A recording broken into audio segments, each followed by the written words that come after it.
আসসালামু আলাইকুম প্রিয় শিক্ষার্থীরা, তোমরা যারা 2025 সালে নবম শ্রেণীতে উঠবা, তোমরা জানো 2025 সাল থেকে তোমাদের নতুন কারিকুলাম থাকছে না। 2025 সাল থেকে তোমাদের নবম শ্রেণীতে আবারও সায়েন্স, আর্টস, কমার্স এই বিভাগ তিনটি চালু হবে। তোমরা পছন্দ মতো যে কোনো একটা বিভাগ নিতে পারবে। আজকের এই ভিডিওতে আমি তোমাদের সাথে শেয়ার করব 2025 সালে নবম শ্রেণীতে তোমরা যারা বিজ্ঞান বিভাগ নিবা, সেই বিজ্ঞান বিভাগের বইগুলো কেমন হবে। আমরা প্রথমে যে বইটি দেখব সেটি হচ্ছে পদার্থবিজ্ঞান। তোমরা দেখতে পাচ্ছ এত সুন্দর একটি বই তোমাদের হবে। বইটি কিন্তু 2021 সালের পূর্বের সিলেবাসের। এই বইটি 2020 সালে ছাত্রছাত্রীদের পড়ানো হয়েছিল। এই যে সূচিপত্রটি দেখতে পাচ্ছ, এখানে মোট 14টা অধ্যায় আছে। প্রথম অধ্যায় হচ্ছে ভৌত রাশি এবং পরিমাপ, দ্বিতীয় অধ্যায় গতি, তৃতীয় অধ্যায় বল, চতুর্থ অধ্যায় কাজ, ক্ষমতা ও শক্তি, পঞ্চম অধ্যায় আছে পদার্থের অবস্থা ও চাপ, ষষ্ঠ অধ্যায়ে বস্তুর উপর তাপের প্রভাব, সপ্তম অধ্যায়ে তরঙ্গ ও শব্দ, অষ্টম অধ্যায়ে আলোর প্রতিফলন, নবম অধ্যায়ে আলোর প্রতিসরণ, দশম অধ্যায়ে স্থির বিদ্যুৎ, একাদশ অধ্যায়ে চলবিদ্যুৎ, দ্বাদশ অধ্যায়ে মানে 12 অধ্যায়ে বিদ্যুতের চৌম্বক ক্রিয়া, ত্রয়োদশ অধ্যায়ে আধুনিক পদার্থবিজ্ঞান ও ইলেকট্রনিক্স, চতুর্দশ অধ্যায় জীবন বাঁচাতে পদার্থবিজ্ঞান। প্রিয় শিক্ষার্থীরা, এই বিষয়গুলো তোমাদের পড়তে হবে। আমরা একটু বিস্তারিত দেখব। দেখো, প্রথম অধ্যায় ভৌত রাশি এবং পরিমাপ। আমি একটু স্ক্রল করে দেখাই, তাহলে তোমরা বুঝতে পারবা। দেখো, পদার্থবিজ্ঞান কি, পদার্থবিজ্ঞানের পরিসর, এরপরে পদার্থবিজ্ঞানের ক্রমবিকাশ আদি পর্ব আছে এখানে, তারপরে বিজ্ঞানের উত্থান পর্ব দেয়া আছে, এরপরে আধুনিক পদার্থবিজ্ঞানের সূচনা। এই টপিকগুলো এখানে পড়ানো হবে এই অধ্যায়ে। এরপরে সাম্প্রতিক পদার্থবিজ্ঞান। এখানে পদার্থবিজ্ঞানের উদ্দেশ্য আছে প্রকৃতির রহস্য উদ্ঘাটনে পদার্থবিজ্ঞান, প্রকৃতির নিয়ম জানা, এর উপরে পদার্থবিজ্ঞান, প্রাকৃতিক নিয়ম ব্যবহার করে প্রযুক্তির বিকাশ। মোটামুটি এই বিষয়গুলো পড়ানো হবে। সেই সাথে ভৌত রাশি এবং তার পরিমাপ আছে। তোমরা জানো যে ভৌত রাশি হচ্ছে 7টি, দেখতে পাচ্ছ এখানে এই টেবিলে। এরপরে পরিমাপের একক দেয়া আছে।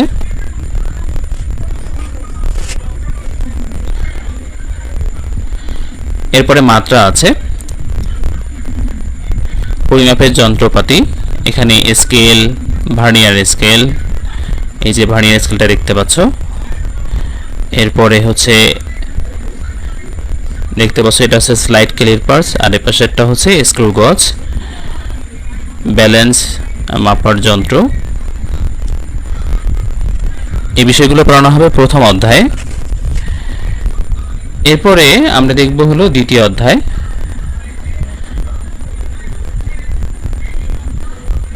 এই যে তোমরা দেখতে পাচ্ছ দ্বিতীয় অধ্যায়। এই দ্বিতীয় অধ্যায়ে মোটামুটি খুবই গুরুত্বপূর্ণ বিষয় আছে, স্থিতি এবং গতি। আমি একটু দ্রুত দেখাবো, না হলে ভিডিওটা অনেক বড় হয়ে যাবে। তোমরা মনোযোগ সহকারে দেখো, তাহলে বুঝতে পারবে যে কোন কোন বিষয়গুলো তোমাদের পড়ানো হবে। আমি শুধু অধ্যায়ের প্রথম পৃষ্ঠাটা করে দেখাই, তাহলে তোমরা বুঝতে পারবে যে কোন বিষয়গুলো পড়ানো হবে। না হলে একটা বই দেখাতে গিয়ে কমপক্ষে 20-30 মিনিট সময় লেগে যাবে। আর আমি তোমাদের সায়েন্সের যে 5টি বই আছে সে বইটি দেখাবো। তোমরা বলতে পারো যে 5টি বই, এই বইগুলো আবার কি কি? হ্যাঁ, দেখো, এরকম সুন্দর একটা বই পাবা তোমরা নবম শ্রেণীতে 2025 সালে। এই বইটা তোমরা পড়বা। আমি একটু দ্রুত দেখাচ্ছি সময় স্বল্পতার কারণে। অনেক সুন্দর একটা বই কিন্তু।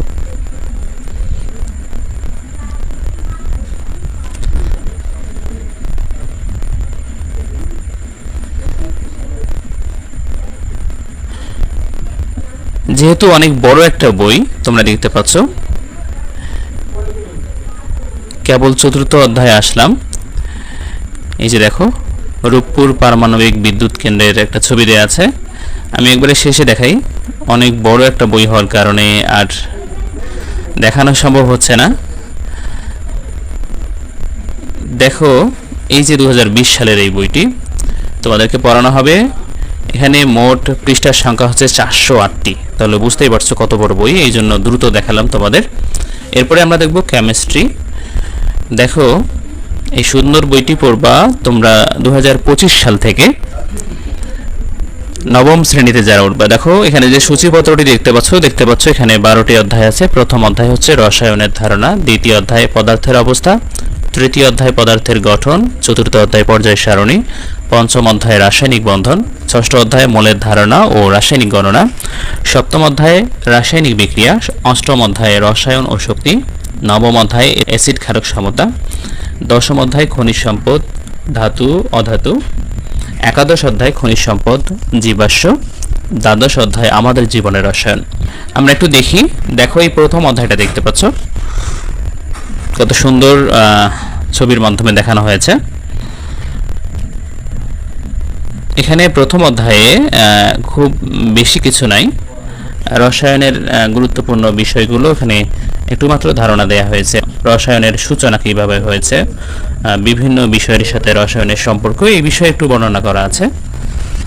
সেই সাথে রসায়ন পাঠের গুরুত্ব আছে এবং বৈজ্ঞানিক গবেষণার ধাপও দেয়া আছে, কিভাবে বৈজ্ঞানিক গবেষণা করা হয়, কোন কোন ধাপ অনুসরণ করে, এই ফ্লো চার্টের মাধ্যমে দেয়া আছে, তোমরা দেখতে পাচ্ছ।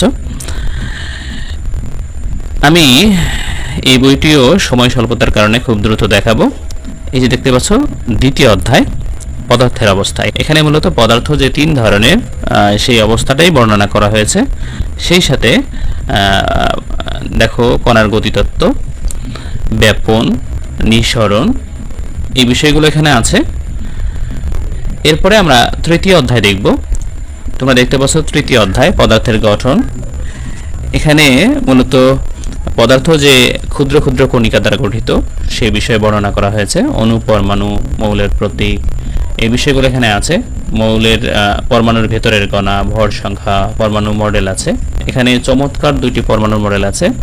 একটি হচ্ছে রাদারফোর্ডের পরমাণু মডেল এবং অপরটি হচ্ছে বোর পরমাণু মডেল। আমি একটু দ্রুত দেখাচ্ছি। প্রিয় শিক্ষার্থীরা, তোমরা দেখতে পাচ্ছ সময় স্বল্পতার কারণে তোমাদেরকে পুরোপুরি দেখানো সম্ভব হচ্ছে না। রূপপুর পারমাণবিক বিদ্যুৎ কেন্দ্র। আমি একবারে শেষের দিকে তোমাদের একটু দেখাবো।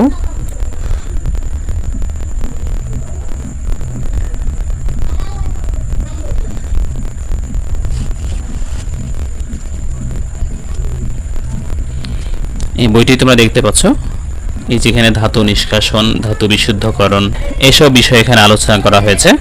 একাদশ অধ্যায় দেখতে পাচ্ছ খনিজ সম্পদ। এখানে আমরা যে জ্বালানি গ্যাস ব্যবহার করি, methane, kerosene, petrol, diesel, octane, এই সম্পর্কিত একটা অধ্যায়, খুবই চমৎকার একটা অধ্যায়। কিন্তু এটা যদি তোমরা পড়ো তাহলে বুঝতে পারবা কত চমৎকার একটা অধ্যায় এটি। একেবারে আমরা শেষের দিকে যাব।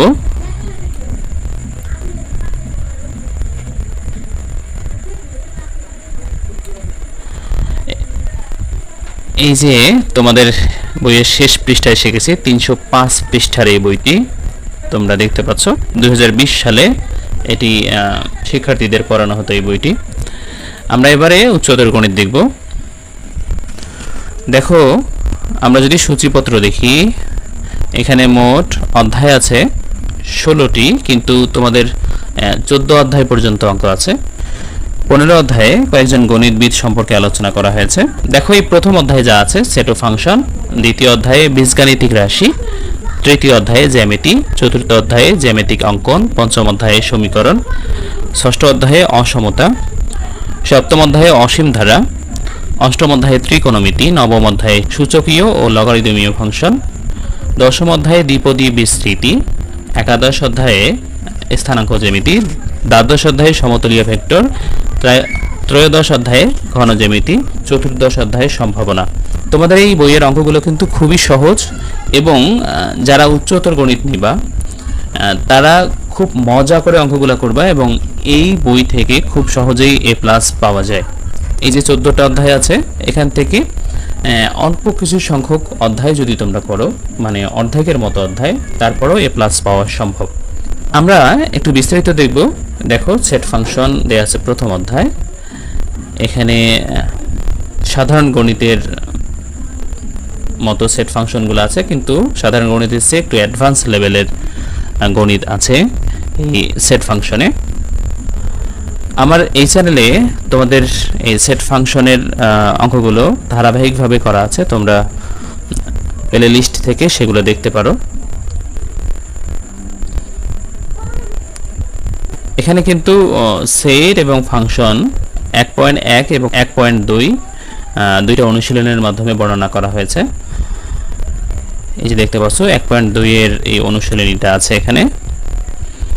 এরপরে বীজগাণিতিক রাশি দ্বিতীয় অধ্যায় এখানে দেখতে পাচ্ছ।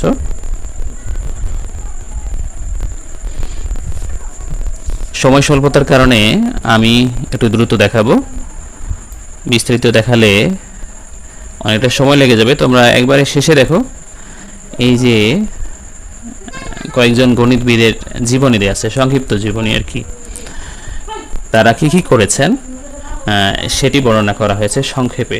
এরপরে পরিশিষ্ট এই যে ত্রিভুজ অঙ্কনের পদ্ধতি, এগুলো বর্ণনা করা আছে। এরপরে আন্তর্জাতিক গণিত অলিম্পিয়াড শেষ করছে আর কি বইটা। মোট 335 পৃষ্ঠার এই বই 2020 সালের জন্য পড়ানো হয়েছিল শিক্ষার্থীদের। এরপরে আমরা দেখব জীববিজ্ঞান। দেখো আমরা যদি সূচিপত্র দেখি, এই সূচিপত্রে মোট অধ্যায় আছে 14টা, তোমরা দেখতে পাচ্ছ। প্রথম অধ্যায়ে জীবন পাঠ, দ্বিতীয় অধ্যায়ে জীবকোষ ও টিস্যু, তৃতীয় অধ্যায়ে কোষ বিভাজন, চতুর্থ অধ্যায়ে জীবনী শক্তি, পঞ্চম অধ্যায়ে খাদ্য পুষ্টি এবং পরিপাক, ষষ্ঠ অধ্যায়ে জীবে পরিবহন, সপ্তম অধ্যায়ে গ্যাসীয় বিনিময়, অষ্টম অধ্যায়ে রেচন প্রক্রিয়া, নবম অধ্যায়ে দৃঢ়তা প্রদান ও চলন, দশম অধ্যায়ে সমন্বয়, একাদশ অধ্যায়ে জীবে প্রজনন, দ্বাদশ অধ্যায়ে জীবের বংশগতি ও বিবর্তন, ত্রয়োদশ অধ্যায়ে জীবের পরিবেশ, চতুর্দশ অধ্যায়ে জীব প্রযুক্তি। আমরা একটু দেখি। দেখো প্রথম অধ্যায়ে তোমরা দেখতে পাচ্ছ জীবন পাঠ। এখানে মোটামুটি ভৌত জীববিজ্ঞান, ফলিত জীববিজ্ঞান এই বিষয়ে আলোচনা করা হয়েছে। এরপরে জীবজগতের শ্রেণীবিন্যাস খুব সুন্দরভাবে এখানে আলোচনা করা হয়েছে। তোমরা যদি বইটি হাতে নাও তাহলে বুঝতে পারবা। এখানে বিভিন্ন জীবের বা বিভিন্ন প্রাণীর বৈজ্ঞানিক নামকরণ করা হয়। এই যে ধাপগুলো দেখতে পাচ্ছ, যেভাবে শ্রেণীবিন্যাস করা হয় তা দেয়া আছে। এখানে বিভিন্ন প্রাণীর বৈজ্ঞানিক নাম আছে। এই দেখো মানুষের বৈজ্ঞানিক নাম হোমো স্যাপিয়েন্স, সেই বিষয়টি এখানে দেয়া আছে। আমরা যদি দ্বিতীয় অধ্যায় দেখি, দেখো জীবকোষ ও টিস্যু এখানে বর্ণনা করা হয়েছে।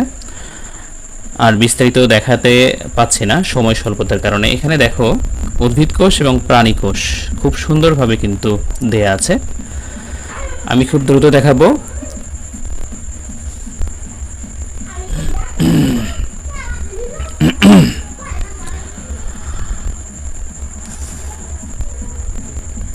প্রিয় শিক্ষার্থীরা, একবারে শেষে দেখাচ্ছি,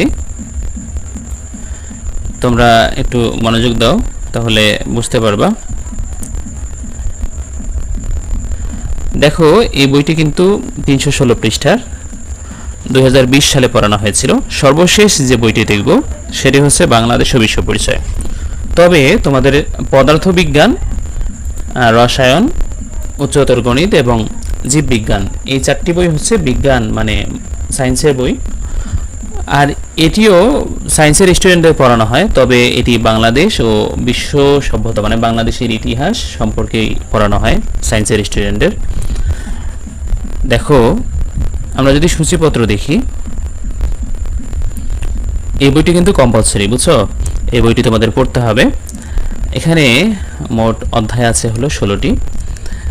প্রথম অধ্যায় পূর্ব বাংলার আন্দোলন ও জাতীয়তাবাদের উত্থান 1947 থেকে 1970 এই সালগুলোর ঘটনাবলী এখানে বর্ণনা করা হয়েছে।